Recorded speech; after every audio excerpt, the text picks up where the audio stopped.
अरे मम्मी जी, यहाँ क्या लेने आ रही हैं? तुम उन्हें मना कर दो यहाँ आने के लिए, नेहा ने मयंक से कहा। अखबार के पन्ने पलटते हुए मयंक के हाथ वहीं रुक गए। पता नहीं, हर बार का तमाशा है।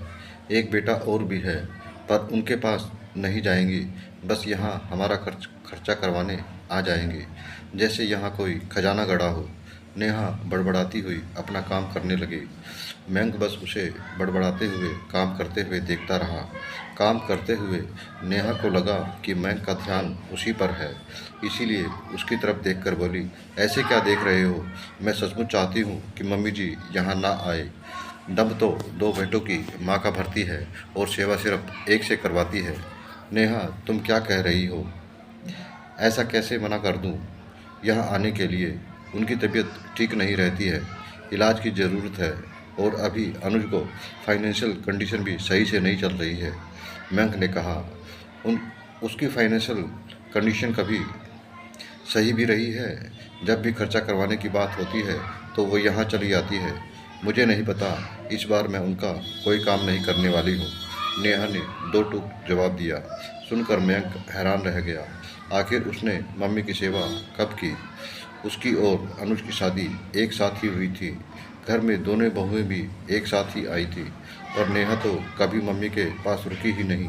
पर वो नेहा से बहस नहीं कर सकता था, इसलिए चुप रहा। आखिर उस अपनी मम्मी को आने से कैसे इनकार कर दे? अब तो एक ही काम कर सकता था, मम्मी को अनुज के घर बुला ले और पैसे टके के से उसकी मदद कर दे। उसकी पत्नी मानसी समझदार है, वो मम्मी की सेवा कर लेगी। बस पैसे टकों में ही कमज़ोर है, नहीं तो किसी से कम नहीं है वो लोग। और मम्मी भी उनके साथ खुश रहेंगी। नहीं तो नेहा तो बात तक नहीं करती। उसने अनुज को फ़ोन लगाकर कहा और उसे अपनी समस्या बताई, तो अनुज भी तैयार हो गया। आखिर पैसे टके की ही तो समस्या थी, वो भी अगर हल हो गई तो दिक्कत क्या थी। हालांकि अन्य भौतिक सुविधा नहीं दे सकते थे, पर उनकी सेवा तो कर ही सकते थे। अनुज ने फ़ोन करके अपनी मम्मी को अपने पास ही बुला लिया, और मम्मी भी खुशी खुशी उनके पास आ गई। आखिर मम्मी भी अच्छे से जानती थी कि बड़ी बहू तो उनके आने के नाम से ही बिगड़ गई रही होगी। अनुज के पास रहकर ही उन्होंने अपना इलाज शुरू करवाया। हालांकि अस्पताल का बिल और अधिकतर खर्चे मयंक ने ही दिए, पर वहाँ रहना, उनका खाना पीना, दौड़ भाग करना, सारी व्यवस्था अनुज ने की थी। और अब घर पर आए गए लोगों को चाय पानी वगैरह का खर्चा भी अनुज ही देख रहा था। मयंक रोज़ शाम को ऑफिस से आते समय अपनी मम्मी से मिलकर आ जाता था। मम्मी जी इलाज के लिए आई है, लेकिन अस्पताल के बिल मयंक दे रहा है। ये बात नेहा को पता नहीं थी, लेकिन मिलने जुलने वाले रिश्तेदारों ने आग लगाने में कोई कमी नहीं रखी। नेहा के मामा जी उसी शहर में रहते थे। वो भी समधन जी से मिलने के लिए आए थे। तब बातों बातों में उन्हें पता चला कि खर्चे तो मयंक दे रहा था। बस उन्हें मौका मिल गया, और वहाँ से वो उनसे मिलकर नेहा के घर पहुँच गए और वहाँ जाकर उसे बता दिया, नेहा, तेरा पति तो अपनी माँ के इलाज के खर्चे अकेले दे रहा है। आखिर कब तक यूं ही अकेला लुटता रहेगा?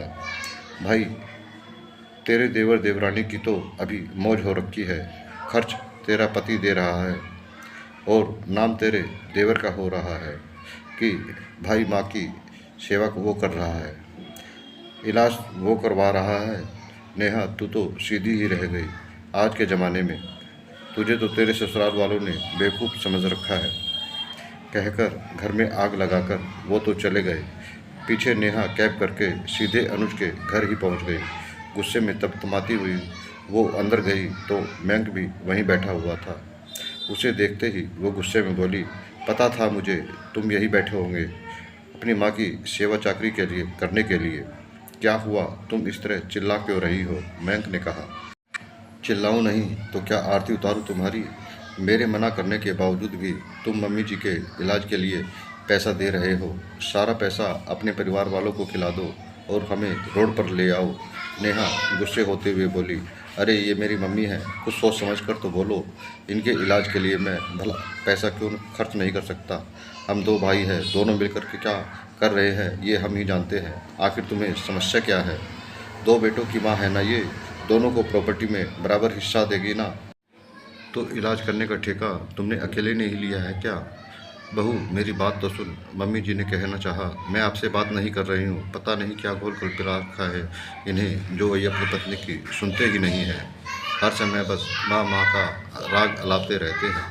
नेहा मम्मी जी को सुनाते हुए बोली, भैया आप अभी भाभी को लेकर घर जाओ, हम बाद में बात करेंगे। अनुज हाथ जोड़ते हुए मैंक से बोला। ये सुनकर मैंक ने उसकी तरफ देखा, पर नेहा बोली, लो सुन लो, अब यही औकात है तुम्हारी। ये तुम्हारा छोटा भाई तुम्हें अपने घर से निकाल रहा है।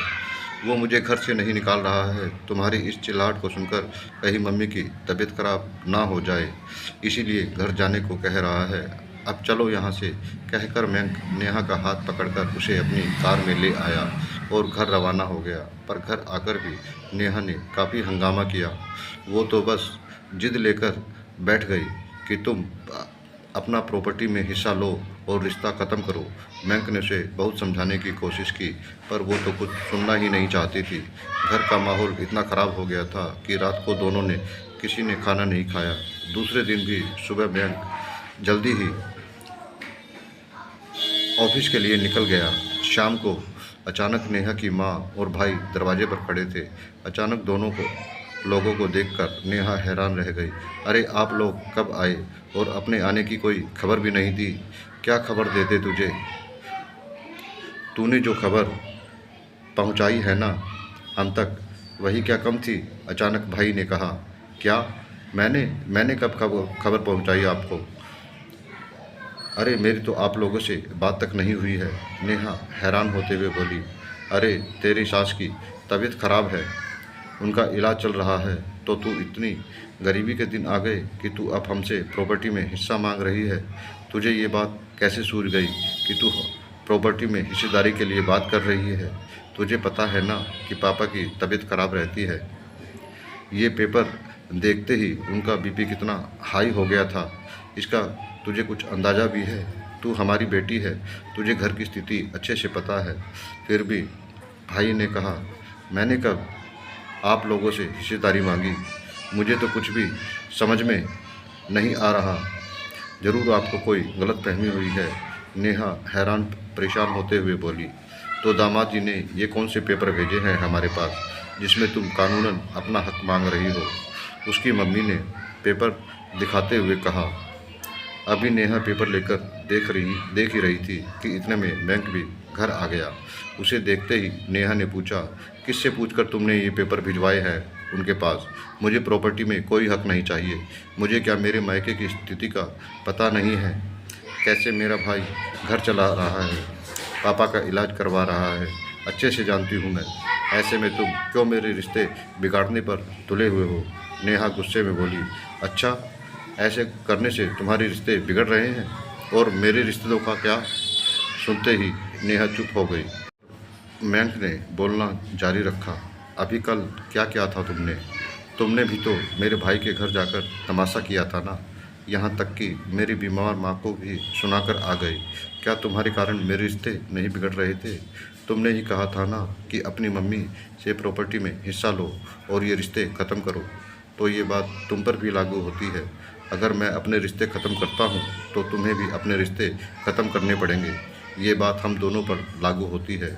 अगर कर सकती हो तो बोलो, वरना बेवजह मुझे और मेरे परिवार वालों को परेशान मत करो। मैंक ने अपनी आवाज़ तेज़ करते हुए कहा। सुनकर नेहा से कुछ कहते नहीं बना। वैसे मैंक जी गलत नहीं कह रहे हैं, रिश्ते दोनों तरफ से निभते हैं। अगर तुम्हें उनके रिश्तों से समस्या है तो अपने भी रिश्ते ख़त्म करो। सेवा नहीं कर सकती हो तो बीच में टांग भी मत अड़ाओ, मम्मी ने कहा। और तुम्हारे कौन से खर्चों में इन्होंने कटौती कर दी, जो तुम्हें उनकी माँ के इलाज पर खर्च किए जाने वाले पैसों से समस्या है? अगर तेरी भाभी भी तेरी तरह हरकतें करने लग जाए तो सोच, मम्मी पापा को मैं किसके पास छोड़ूंगा? भाई ने भी कहा। आखिर माँ और भाई को अपने पति के पक्ष में बोलता देखकर नेहा कुछ ना बोल सकी, और अब उसने चुप रहना ही बेहतर समझा, क्योंकि उसे समझ आ गया था कि अब मैं किसी की नहीं सुनेगा। अगर अब उसने कुछ कहा तो बात ज़्यादा बिगड़ सकती है। जय श्री राम।